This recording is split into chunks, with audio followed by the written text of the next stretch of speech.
नमस्कार दोस्तों, स्वागत है आपका हमारे चैनल पर। हम पढ़ रहे हैं कक्षा 10 की विज्ञान। आज पढ़ेंगे पाठ 14 ऊर्जा के स्रोत। दोस्तों, पाठ के 2 भाग पहले से ही चैनल पर मौजूद हैं, जिनमें हमने पढ़ा था ऊर्जा क्या है, ऊर्जा के उत्तम स्रोत क्या होते हैं। साथ ही हमने पढ़ा था जीवाश्म ईंधन के बारे में। आज के इस अंक में हम पढ़ेंगे परंपरागत ऊर्जा स्रोतों के विषय में। अगर आपने वो वीडियोस नहीं देखे हैं तो मैं वीडियोस का लिंक डिस्क्रिप्शन बॉक्स में दे दूंगी, आप वहां से उन्हें देख सकते हैं। सबसे पहले पढ़ते हैं जल विद्युत संयंत्र के बारे में।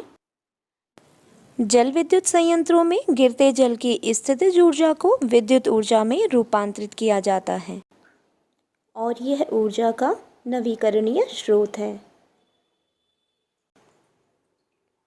आइए चित्र के माध्यम से इसे समझते हैं। जल विद्युत उत्पन्न करने के लिए नदियों के बहाव को रोककर बड़े बड़े जलाशयों में जल इकट्ठा किया जाता है और ऊंचे ऊंचे बांध बनाए जाते हैं। बांधों में संचित जल को बांध के ऊपरी सिरे से पाइपों द्वारा बांध के आधार के पास स्थित टरबाइन के ब्लेडों पर मुक्त रूप से गिराया जाता है, जिससे ये घूमने लगते हैं और जनित्र द्वारा विद्युत ऊर्जा का उत्पादन होता है। दोस्तों, हम ये जानते हैं कि पुराने समय से ही लकड़ी का ईंधन के रूप में प्रयोग किया जाता रहा है, यानी कि अगर हम वृक्ष लगाते रहें तो लकड़ी ईंधन के रूप में हमें प्राप्त होती रहेगी और पशुधन की विशाल संख्या के पश्चात हम उन प्राप्त उपलों का भी ईंधन के रूप में लंबे समय तक उपयोग कर सकते हैं। ये ईंधन पादप और जंतु उत्पाद हैं। इन्हें हम कहते हैं जैव मात्रा या बायोमास। यहाँ पर आप जैव मात्रा की परिभाषा को देख सकते हैं। वे ईंधन जो हमें पादप एवं जंतु उत्पाद से प्राप्त होते हैं उन्हें जैव मात्रा कहते हैं, जैसे लकड़ी, गोबर, सूखे पत्ते, तने आदि। इनकी कुछ विशेषताएं हैं। ये इनके नेगेटिव और पॉजिटिव पॉइंट्स दोनों हो सकते हैं। जैसे ये ज्वाला के साथ जलते हैं, जलाने पर धुआं निकलता है जो कि स्वास्थ्य के लिए हानिकारक है और इनसे अधिक ऊष्मा उत्पन्न नहीं होती compare to other energy sources, और ये ऊर्जा का नवीकरणीय स्रोत है। यानी कि अगर हमारे पास पशुधन है, हम पशुओं को पालते हैं या हम वृक्षारोपण करते हैं तो निरंतर ये हमें प्राप्त होते रहेंगे, इसीलिए ये नवीकरणीय स्रोत हैं। अब देखते हैं चारकोल।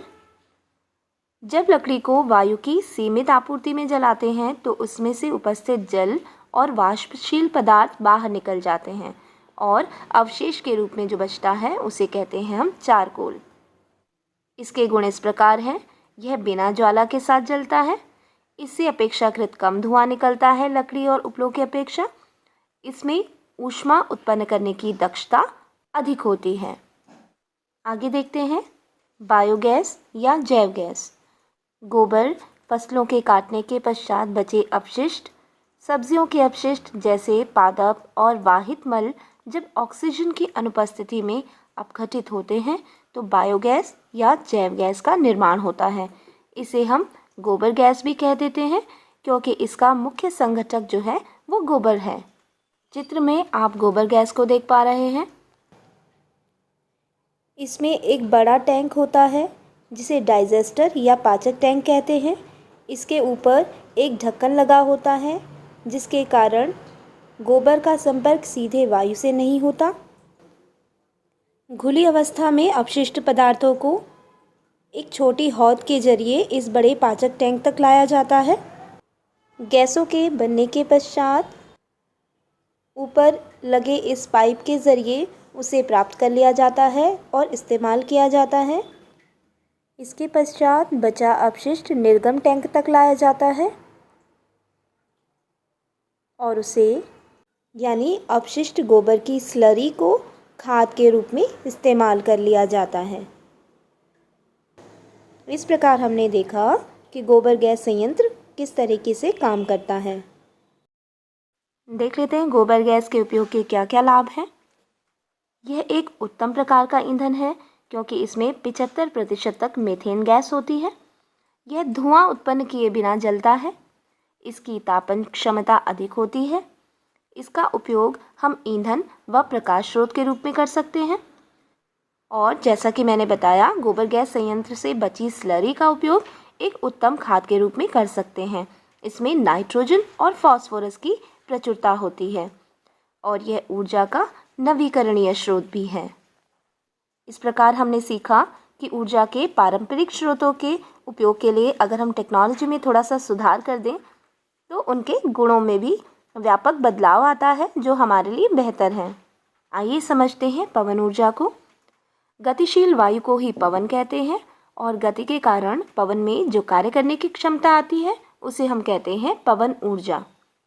पवन ऊर्जा का उपयोग प्राचीन समय से ही हम पवन चक्कियों द्वारा यांत्रिक कार्यों को करने में करते हैं। आजकल पवन ऊर्जा का उपयोग विद्युत ऊर्जा के उत्पादन में भी किया जाता है। चित्र में आप इन पवन चक्कियों को देख सकते हैं। पवन चक्की की घूर्णी गति का उपयोग विद्युत उत्पन्न करने के लिए विद्युत जनित्र के टरबाइन को घुमाने के लिए किया जाता है। किसी एक पवन चक्की का आउटपुट जो एनर्जी का होता है, इलेक्ट्रिसिटी का, वो बहुत कम होता है। इसके लिए क्या किया जाता है कि एक विशाल जगह पर बहुत सारी पवन चक्कियाँ लगाई जाती हैं। इस पूरे एरिया को कह देते हैं पवन ऊर्जा फार्म। आप चित्र में इसे देख सकते हैं कि इस पूरे फार्म में बहुत सारी पवन चक्कियाँ लगी हुई हैं। कमर्शियल लेवल पर विद्युत उत्पन्न करने के लिए किसी ऊर्जा फार्म की सभी पवन चक्कियों को परस्पर पेयर कर लिया जाता है, जिसके फलस्वरूप जो नेट एनर्जी होगी वो काफ़ी ज़्यादा होती है। आइए देखते हैं पवन ऊर्जा की विशेषताएं। पवन ऊर्जा ऊर्जा का नवीकरणीय स्रोत है। ये दक्ष है और पर्यावरण हितैषी भी है, यानी इससे पर्यावरण को नुकसान नहीं पहुंचता। इसके द्वारा विद्युत ऊर्जा उत्पन्न करने के लिए बार बार धन खर्च की आवश्यकता नहीं होती, यानी कि अगर हमने एक बार विंड एनर्जी फार्म सेटअप कर दिया तो उससे हम कई सालों तक विद्युत का उत्पादन कर सकते हैं। आपकी एनसीईआरटी की बुक में विंड एनर्जी से रिलेटेड कुछ इंटरेस्टिंग जानकारी क्या आप जानते हैं वाले सेक्शन में है। आइए देखते हैं। डेनमार्क को पवनों का देश कहते हैं क्योंकि यहाँ की 25% से भी अधिक विद्युत की आपूर्ति केवल पवन चक्कियों के विशाल नेटवर्क द्वारा की जाती है। जर्मनी भी पवन ऊर्जा के उत्पादन में अग्रणी देश है। हमारा देश भारत पवन ऊर्जा द्वारा विद्युत उत्पादन में विश्व में 5वां स्थान रखता है। भारत के तमिलनाडु में कन्याकुमारी के पास भारत का विशालतम पवन ऊर्जा फार्म है। यह 380 मेगावाट विद्युत ऊर्जा का उत्पादन करता है।